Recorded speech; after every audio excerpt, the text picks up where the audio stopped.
Yine dostlar, bugünkü işlerimiz Karakalpakistan Berunli tumanından oldu. 5 eşik uslanıp götürüp verdik bir yere.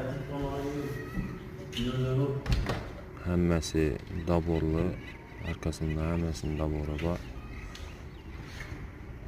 Arkadan görünüşləri karanla analitik bilen koyup vermiş arkasını.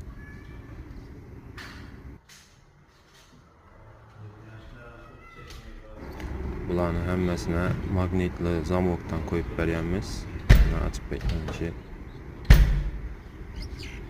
Bu anda yarım eşkimiz 240'a 140 razmerdə boladı. Bu yarım eşkimiz ise 120'ye 220 razmerdə boladı. Bu anda yek eşiklərimiz. Görünür.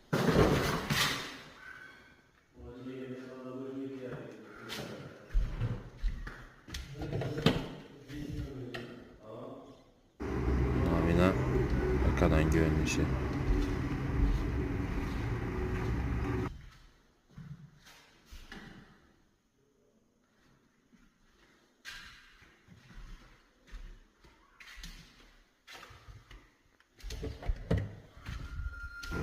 Namına açıp beklediğini göremiz.